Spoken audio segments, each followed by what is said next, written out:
السلام علیکم دوستو، یہ تحریر ہے ان والدین کے لیے جو آج اپنی اولاد سے اور خصوصاً اپنی بچیوں سے بے خبر ہیں۔ جو محمد نعمان مکی لکھتے ہیں کہ مکہ المکرمہ میں موجود ہمارے ایک دوست کل ملاقات کے لیے تشریف لائے۔ دوران گفتگو انہوں نے ایک ایسا واقعہ سنایا کہ جسے سن کر دل خون کے آنسو رونے پر مجبور ہو گیا۔ انہوں نے سنایا کہ اپریل 2023 رمضان کا مہینہ تھا اور میں اپنی فیملی کے ساتھ ہاوڑا ریلوے اسٹیشن سے راجدھانی ایکسپریس ٹرین میں چڑھا۔ وہ ریزرویشن والی بوگی تھی۔ دراصل مجھے کولکتہ سے پٹنہ کے لیے جانا تھا۔ ابھی میں اپنا لگیج وغیرہ رکھ کر فیملی کو بٹھا ہی رہا تھا کہ ایک طرف سے کسی کے سلام کرنے کی آواز آئی۔ میں اس طرف متوجہ ہوا تو دیکھا کہ ایک دیندار اور باشرح آدمی سامنے کھڑے ہیں۔ ان کے لباس اور وداقتہ سے لگ رہا تھا کہ وہ کوئی عالم دین ہے۔ سلام دعا کے بعد انہوں نے ایک نوجوان بچی کی طرف اشارہ کیا جو برقعے میں ملبوس تھی مگر اس کا چہرہ کھلا ہوا تھا، جو کچھ ہی دوری پر کھڑکی کے ساتھ والی سنگل سیٹ پر بیٹھی ہوئی تھی۔ اس لڑکی کے بالکل سامنے والی سنگل سیٹ اس وقت بالکل خالی تھی۔ ان صاحب نے بڑی عاجزی سے کہا کہ وہ میری بیٹی ہے جو پٹنہ جا رہی ہے۔ وہ وہاں ایک ہاسٹل میں رہتی ہے اور کالج میں پڑھتی ہے۔ وہ اس وقت اکیلی سفر کر رہی ہے، لہذا آپ سے درخواست ہے کہ عذرائے کرم اس کا خیال رکھیں۔ چونکہ ہمارے دوست بھی شرعی وضاقتہ میں تھے تو ممکن ہے کہ ایک باپ کے طور پر انہوں نے امید اور بھروسے کے ساتھ یہ بات کہی ہوگی تاکہ اللہ نہ کرے اگر ان کی معصوم سی لخت جگر کو کوئی مسئلہ پیش آ جائے تو کوئی مسلمان بھائی مدد کے لیے موجود ہو۔ لہذا وہ اپنے دل کی تسلی کا سامان کر رہے تھے۔ بیٹی تو بہرحال ہر باپ کی قیمتی عطا ہوتی ہے، اس کی عزت اور اس کے دل کا سکون ہوتی ہے۔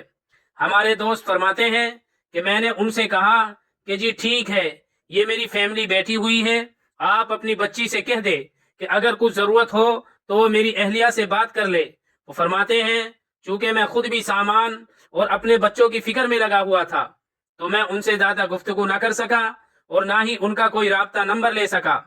جب ریل پلیٹ فارم چھوڑنے لگی تو مولانا صاحب اپنی بچی کو الوداع کہہ کر ریل سے اتر گئے۔ رات کا وقت تھا، تقریباً 600 کلومیٹر کا سفر تھا۔ پوری رات ریل گاڑی میں ہی گزارنی تھی۔ تھوڑی ہی دیر میں نے دیکھا کہ اس لڑکی کی سیٹ کے ساتھ والی سیٹ پر ایک ہندو لڑکا آ کر بیٹھا جس نے ہاتھ میں لوہے کا کڑا پہنا ہوا تھا اور ایک زعفرانی رنگ کا دھاگا بھی باندھا ہوا تھا، اور وہ دونوں آپس میں بہت ہنس کر باتیں کر رہے تھے۔ ان کو دیکھ کر لگتا تھا کہ ان دونوں کی آپس میں گہری دوستی ہے۔ پھر وہ ایک دوسرے کے ساتھ گھل مل کر بیٹھ کر سرگوشیاں کرنے لگے۔ اب اس لڑکی نے اپنا حجاب بھی اتار دیا تھا۔ وہ فرماتے ہیں کہ اس منظر کو دیکھ کر میں پریشان ہو گیا۔ یا اللہ، یہ کیا ہو رہا ہے؟ وہ دونوں اپنی شوخی میں ایسے مست تھے کہ انہیں اپنے آس پاس بیٹھے ہوئے لوگوں کا بھی احساس نہیں ہو رہا تھا۔ میں نے اس لڑکی کو ناراضگی سے گھور کر دیکھا تاکہ کم از کم اس کی وجہ سے اس کو کچھ حیا آئے اور وہ اپنی حرکات سے باز آ جائے۔ مجھے ناراضگی سے گھورتا دیکھ کر وہ تھوڑی دیر کے لیے سٹ پٹا سی گئی، لیکن پتہ نہیں پھر اس کو کہاں سے ہمت آئی کہ اس نے مجھے بھی نظر انداز کر دیا اور اپنی عاشقی میں مصروف ہو گئی۔ اس لڑکے کا برت اوپر تھا لیکن وہ اوپر گیا ہی نہیں، بلکہ وہ دونوں ایک ہی بستر میں، ایک ہی چادر میں پوری رات لیٹے رہے۔ میرا دل غم سے پھٹا جا رہا تھا اور خون کھول رہا تھا۔ میں بار بار سوچتا کہ یا اللہ کیا کروں، یہ تو کسی دیندار گھرانے کی بچی معلوم ہوتی ہے۔ کبھی سوچتا کہ ان کی ویڈیو بناؤں، لیکن پھر دل نے گوارا نہ کیا۔ پھر سوچتا کہ جا کر ان دونوں سے بات کروں اور ان کو روکوں، لیکن پھر سوچتا کہ اگر لڑکی نے سامنے سے یہ پوچھ لیا تم کون ہوتے ہو میری پرسنل معاملے میں دخل دینے والے، تو میرے پاس اس کا کچھ بھی جواب نہیں ہوگا۔ ممکن ہے کہ یہ لڑکی الٹا میرے اوپر ہی کچھ الزام لگا دے۔ اس وقت ماحول اور قانون دونوں ہی موافق نہیں ہے، اور تو اور میرے ساتھ میری بیوی اور چھوٹے بچے بھی ہیں، لہذا کوئی بھی خطرہ یا جھگڑا مول لینا اس وقت عقل مندی نظر نہیں آ رہی تھی۔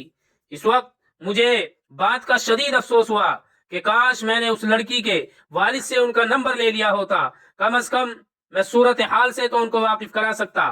بہرحال صبح تک وہ دونوں اس طرح اس چادر میں گھسے رہے، اور جب منزل پر اترے تو اس لڑکی کے حجاب کے ساتھ ساتھ اس کا برقع بھی اتر چکا تھا۔ شاید اس نے اسے اپنے بیگ میں رکھ لیا تھا۔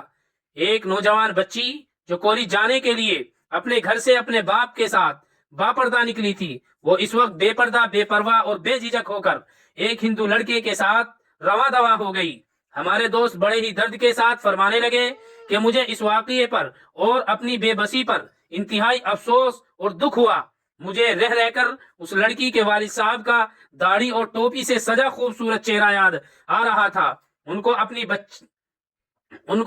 اپنی بچی پر اس طرح اندھا اعتماد کرنا اور پھر لڑکی کا اس طرح ان کے اعتماد کا خون کرنا سب ہوش اڑا دینے والا تھا۔ وہ صاحب تو اس خوش فہمی میں مبتلا ہیں کہ ان کی بیٹی حیا کی چادر میں لپٹ کر تعلیم حاصل کر رہی ہے، اور ان کو کانوں کان خبر نہیں ہے کہ ان کی لخت جگر تو کسی غیر کی باہوں کی زینت بن چکی ہے۔ اس لڑکی کو ریلوے اسٹیشن سے جاتا دیکھ کر میں نے اپنے دل میں کہا کہ اے لڑکی، کاش تیرے باپ کا نمبر ہوتا۔ اب کس بات کا رونا روئیں اور کس کو مورد الزام ٹھہرائے۔ یہ وقت بچیوں کو اپنے سے دور دراز علاقوں میں بھیج کر کالج اور یونیورسٹیوں میں پڑھانے کا ہرگز نہیں ہے۔ ان کو اگر اپنی نگاہوں کے سامنے رکھتے ہوئے مسلمانوں کے اسکول اور کالجز میں پڑھانا ممکن ہو تو پڑھائے، ورنہ ایسی تعلیم سے محرومی اچھی ہے۔ ماحول پرفتن ہے۔ موبائل فون معصوم ذہنوں کو ان فتنوں سے آشناس کرنے کا آسان سبب اور ذریعہ ہے۔ اپنے بچوں پر اندھا اعتماد نہ کریں، ان کی عمر ہی ایسی ہے کہ وہ کبھی بھی جذبات کی لے میں بہہ جا سکتے ہیں۔ وقت پر اپنے بچوں کی شادی کریں۔ مزید تعلیم تو شادی کے بعد بھی حاصل کی جا سکتی ہے۔